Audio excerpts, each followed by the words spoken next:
Hey, this is Afropean Monika. Thank you for coming back. This is part 2 of my mixed race conversation with Mulatto Vanguard. So if you have not watched part 1 yet, you might want to start there. Enjoy. I think the major indicator in America, kind of typically where a biracial black and white person, what kind of identity pathway they lead towards, definitely has to do with their environment and their parent, I should say, as well. The parent typically places them in that environment, or in some cases, which unfortunately does happen, there's a parent that's not involved in their upbringing. Yeah. I can give a good example of that is like Colin Kaepernick, who's a pretty predominant, I guess, high profile mulatto in America with the football. He took a knee, he led a movement, and that really, pissed off a lot of white Americans. But what I'm saying is, it's a complex, subject. What I'm saying is Colin Kaepernick is kind of our, genetic configuration. He's a mulatto man. So he was adopted by an all white family, white man and woman parents, because his original biological parents, I don't think were in the picture. His mom and dad, his biological mom and dad were not in the picture. So he was adopted. So he was primarily raised in kind of a white environment, so to speak, his parents and stuff like that. There's a interesting Netflix documentary about him, and it's called Black and White. He, I guess, was raised primarily in like a white environment, but for me, like I grew up in like Anaheim, California, it's multicultural. Yeah. So obviously I'm half white, white mom, but like my next door neighbors were white, but then I had neighbors down the street who were like Filipino. Like the mailman in my neighborhood was African American, a black man. Of course, I have a black father. Even though my neighborhood that I grew up in Anaheim, there wasn't a lot of black people. I still had some black friends in school. The few that there were that was there. So I've always been around. I've always had black friends. Always been around black people. At a black barber shop when I had hair as a child. I think I grew up in a pretty culturally diverse environment. Like I said, a lot of white influence. But then I've had, like I said, black influence there, not just for my family, but other people in the community, and then like Filipino neighbors and Vietnamese neighbors, et cetera, et cetera. So it wasn't entirely all white, is what I'm trying to say. I feel like I definitely had a balance in my environment, but a lot of people, I think, from the American perspective, what I'm starting to notice and analyzing is that there's a major imbalance with a lot of biracial black and white people. They essentially want to disregard their white side as if that's it's associated with like oppression or white supremacy. They want to distance themselves from the white side to gain more access to their black side, to appear to be blacker, even though. But sorry to interrupt, but are we talking about the people who are amongst, like, who have access to their white families? I don't know, white mothers, white fathers, cousins, uncles, aunties. Are they the people that still choose to disassociate themselves from the white community just because it's not cool to be associated with them?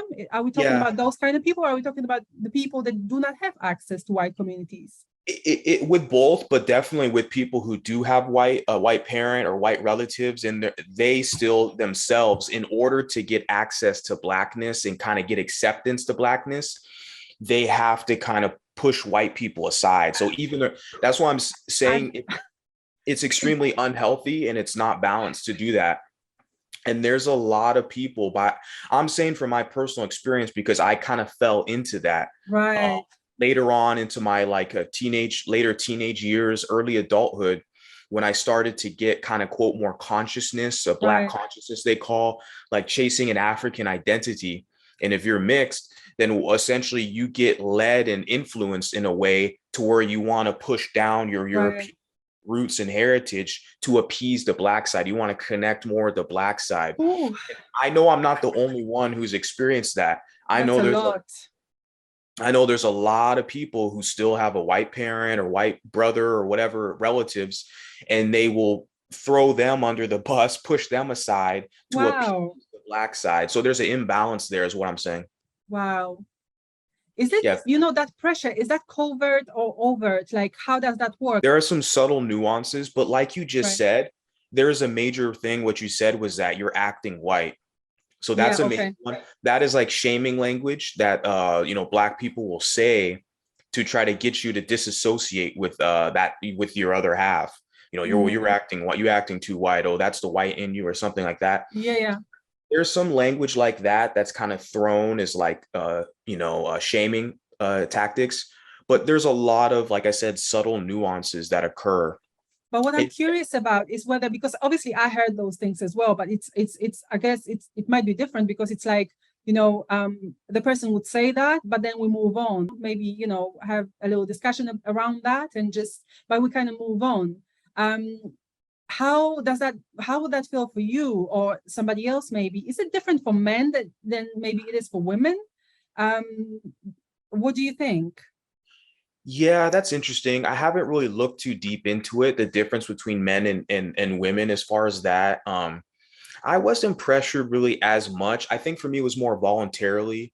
Right, Um, yeah, because I've had kind of power struggles, I guess you can say, within like white society, and I have experienced racism. And it wasn't right, just like experiencing racism like from my peer group. A lot of it was within the power structure. right. So at the schools, so I'm talking about the principals, the teachers. So I experienced, and then also because my mom, my major guardian, is a white woman. Yeah. I challenged kind of the power structures put above me. So I looked Wow. at it from that angle as far as historically and authoritarian, the authority and history kind of aspect of challenging kind of like racism. So that's what kind of led me. I don't know if I didn't want to confuse you, but No, no, you are not confusing me. It's interesting because we are moving on to certain other things, When it comes to racism, that's another thing. Like a few times I would say, I don't recall being, racially abused really so much. Mhm. Whenever I say that, everybody's like, "What? You're so unaware. You clueless. You naive. Why would you say that? I mean, what is wrong with you?" People will attack you. Black people will attack you for saying that you don't really Yeah. recall instances of experiencing racism. I am not talking about systemic racism, which again, I'm not even. We can go into that a little bit because I wanted. You said something very, very interesting. I wrote that down when I was, listening to the other conversation, part one. You said those people are the people they work for, right? Yeah. So that's, and I wanted to talk about that a little bit when it comes to systemic racism and stuff like that. Do you think that we should have our own businesses? We live in predominantly white societies, right? Whether that Mhm. be in America or in the UK. Um, that's something that I would like to maybe talk about. Maybe that's another conversation. I don't know Definitely. how you feel about it, but like you just said something about racism. So my 2 points were, whenever I say that I don't recall experiencing racism in a powerful way, or like in a way that would be noticeable to me, I always get attacked by the Black people. Yeah. Yeah, Does it because make sense? they want you to associate with like the kind of victimhood struggle. Now, Wow. I can't speak about like the UK, right, or Europe, and for that instance, but because I know obviously culturally things are different. But I know in America that same It happens dynamic. here. It happened. I mean, when I say okay, I'm not sure whether that's specifically because of that they want you to associate with being a victim. But I Okay. mean, I was attacked by Black people for saying I've not experienced racism. Hmm. Why would I be attacked if not for that very reason? I don't know. It's part of the identity for a lot of people have accepted that part of the identity of being quote black, it's very Yeah, ambiguous, is to kind of be underneath white people and to experience a kind of intolerance and like oppression from white society. That's part of the identity is what I'm seeing now. And wow. there's a conflict of interest when you're someone like me who's a mulatto, who's white and black, then things can get a little tricky. So my whole goal and purpose of my channel and kind of my purpose in life, what I'm figuring out is for me, I definitely need to promote having a space for people like me. I'm not trying Yeah, to separate from society. I embrace, the cultures and the heritage of where I come from, but I think people like myself, I know people like myself, we need our own spaces I where we can agree. navigate and we can share ideas and stories. And like you said, the business component is a major one because I Mhm. don't want to be a subordinate under other groups. I don't, Mm, I want us to flourish as a community like yeah. we have historically, and that's kind of my mission as well, is to dig up the research, the history of mulatto people and mulatto societies, in America for sure, but then you have places like Brazil, South America, and other societies as well. Speaking about that, like I really feel like we need to redirect our focus to doing things that benefit us, like businesses, for instance, right? Growing our own businesses and stuff like that. We have to stop fighting, because when you look at the white people, for instance, you don't see them having conversations about race. It's not a conversation. They don't waste their time. They are moving forward constantly, while we are fighting. We are fighting with the white people. By we, I mean, like, communities, like, let's say, mixed race or whatever. Then we are fighting with the Black people. We are just wasting our time. The thing is, white people do have conversations about race, but it's more Right. closed behind doors, I see. right? So they do have some of these conversations, but they are behind doors, I should You are say. right, actually, because now that I think of it, I don't know if you experience that as well. Like sometimes when you are in a white community or Black community, they forget that you are Black as well, or that you are white as well. And Yeah, especially in my case, like sometimes I would be in the midst of the Polish, in a Polish crowd, let's say not in the midst of Polish people, but maybe they don't know me. Like in London, you have a very, very multicultural, society here. hmm, So I don't know, let's say I'm somewhere and I hear Polish people speaking, and I hear them say things that are crazy. They think I don't understand because I don't look like someone who understands Polish, right? But I do. And there were a few situations where I said something, because like a Polish guy or two Polish guys were insulting a Black person that, right somewhere next to me in Polish. exactly. So you are right. Those conversations are being had behind Yeah, closed doors or behind the veil of another language or whatever, like that we, wow. precisely. Yeah. And with the language component of Polish, that's very interesting. Yeah. So you can definitely hear those conversations. But Yeah. what I wanted to generally say as well, that's why we're in a tricky situation. Oftentimes we need our own spaces because people know that we have access to information from both societies, from Yeah. Black society and white society. Yeah. So we definitely were able to navigate these spaces. I feel like most of us, if we're balanced and cultured, we can navigate these spaces effectively. Should we touch on Africa real quick? Because that was one other thing that we were going to talk about. Can visiting Africa benefit a Western Black and white biracial? Did you want to say anything else about that other, thing that we were discussing, environment and stuff?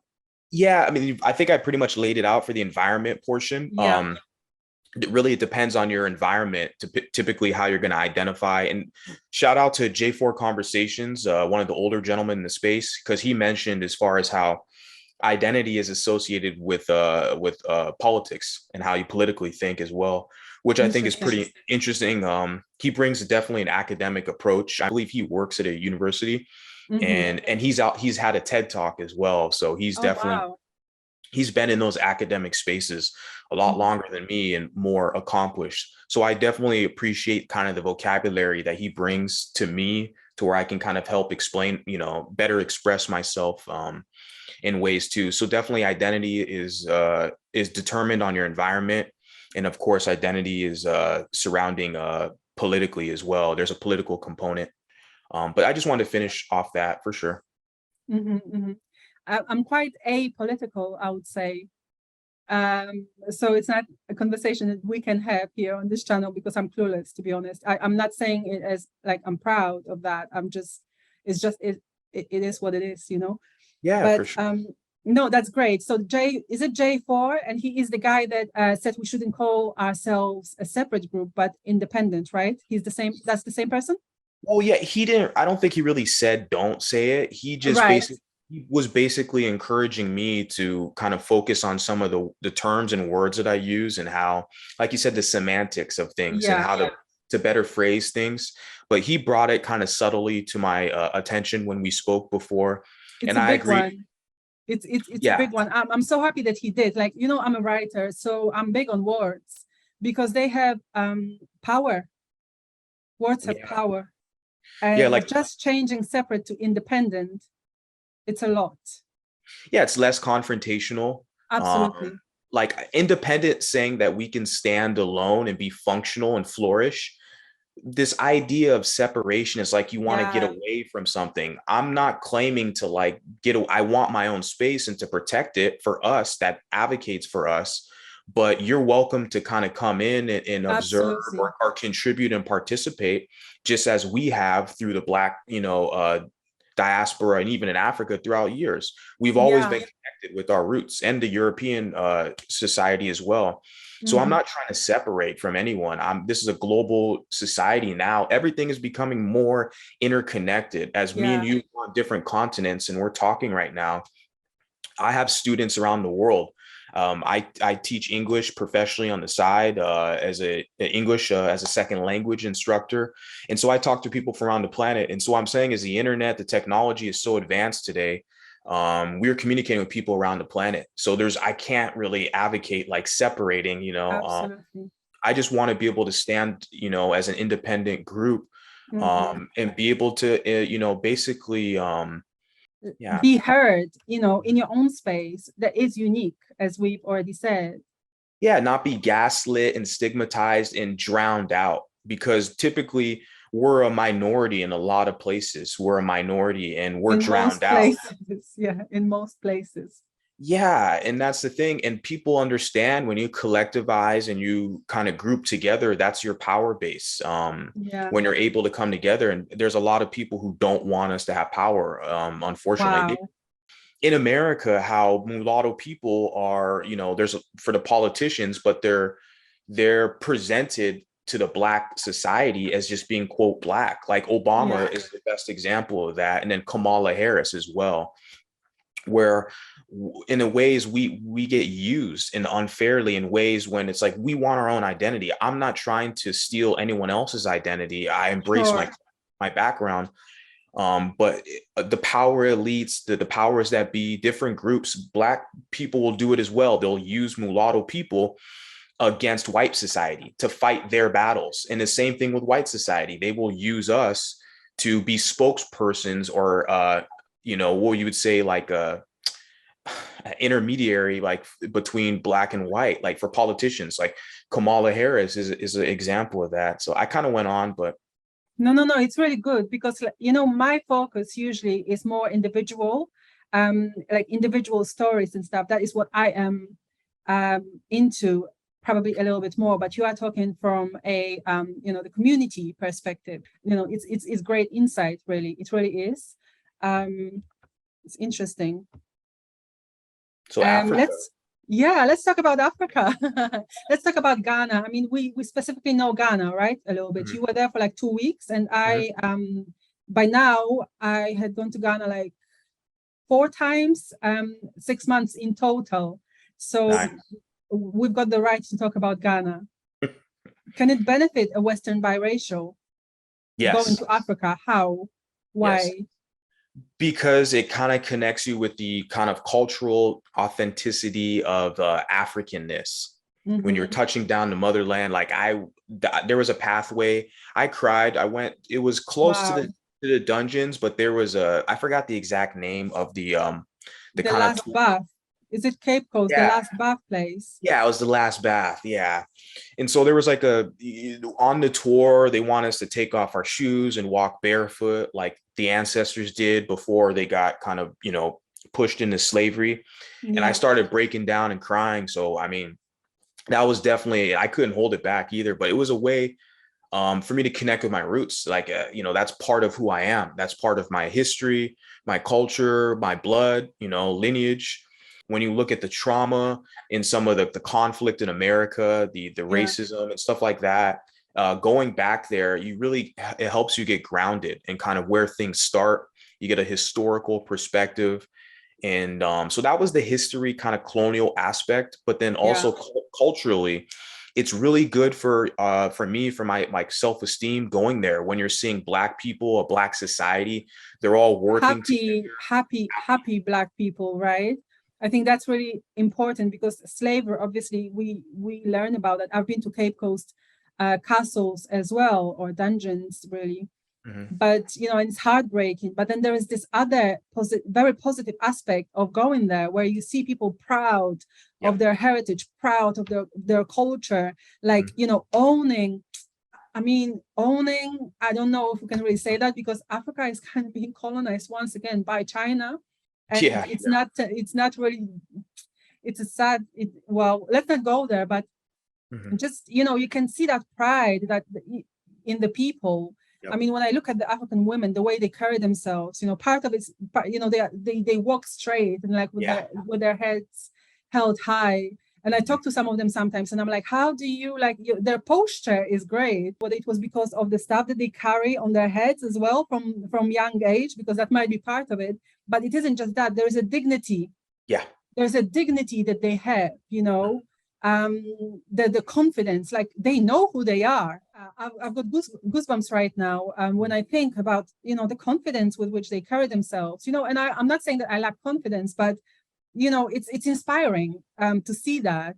For me, especially in Kumasi, which is the Ashanti region, the Ashanti tribe, you Yeah, see it in their face. You see people, they're proud, even people who are like taxi drivers or just random labor people who work random jobs. They have a yeah, sense of dignity and pride and that's who right. they are in their culture. And to me, it was so lovely to see that, because it's not the same in America, man. There's a Wow. lot of people who are miserable. And I know a lot of people can just blame, racism and all this stuff. And that's the reason why I'm mad. But yeah, people have to take personal accountability at times as Yeah, well. The I major agree. the major component, what you said, is because they know who they are, their culture, they're grounded, they have a history, they have a language, and everything associated with their like native tribes, where they're But a you lot. see, there's one more thing that I've noticed. I'm not sure whether you noticed that as well. Like faith is strong Mhm. in Ghana specifically.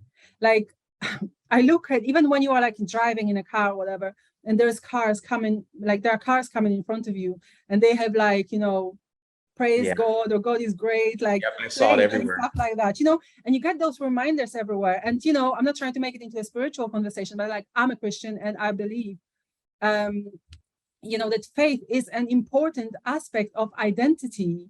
And in Ghana, in some places, you will go to like a saloon where, the ladies do their hair and stuff like that. And you will literally hear gospel music playing, and it calms your soul. I definitely observed that strong faith background. Like I saw pictures of like Jesus like everywhere. I'm not into the pictures, especially the white Jesus, like in Black Africa. What is going on? But yeah, like I'm not into the pictures. I'm into the faith. Like I'm into the reminders. I'm into the music, the gospel music, just being there, calming your soul. I mean, whether you're a believer or not, I mean, you feel a certain kind of way when you are listening to rap music, right? And there's a lot of like, I'm not trying. Vulgarity, You vulgarity. see, like, I mean, I feel so stressed out when I'm hearing a lot of things like that. I can't listen because it just it adds pressure to my life, and I don't like it. It's like a But then, negative frequency, and yeah, it elicits a certain mindset and yeah, feeling. The music, a lot of the hip hop music is so negative. It elicits a yeah, it's kind of yeah. I mean, that I feel like that's part of it, to be honest. But absolutely, all these other things matter. And then the community is strong in Africa. Like, there is no system, so they have to rely on one another, and they do, which I also think adds to them being happier maybe than we in the West, where we are so independent, like, we can do it without anybody's help and stuff like that. It's not helpful, it's not healthy. yeah. I'll just add as well. Like I received a comment on my because I talked about this in my video I made of my journey in Ghana. And there was a guy who wasn't too, pleased the fact that I basically said there's a lot of African American people who are miserable and who are not happy. Versus when I went to Ghana, it was a Yeah, culture shock. And it was amazing to see so many Black people, African people who are happy.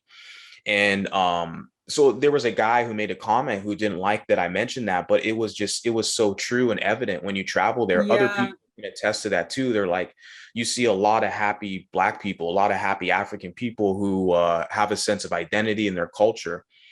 And yeah, I just wanted to add that. Yeah, it's totally true. But to be fair, that can also be true even like, for instance, when I leave London, London is very much like go, go, go, do, right? It's not a place where you come to relax, really. When I go to Lisbon, right, in Portugal, I mean, people will just approach you and they will be like, oh, calma, calma, you know, like you have to calm down. And like they can feel that you come with that anxious energy, like you have to slow down, and they try to help you, you know.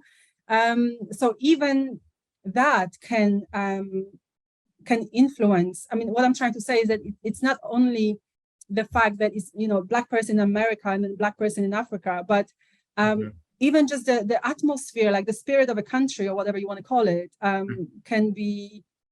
can impact you in different ways. Yeah. Yeah, I agree, definitely. If you're in a high, fast-paced society, city like New York or Los Angeles or something, but yeah, definitely. I think that's why I think I really connected with the people in Kumasi. So are we saying that even a mixed race person can benefit from going to Africa and just exploring that part of themselves?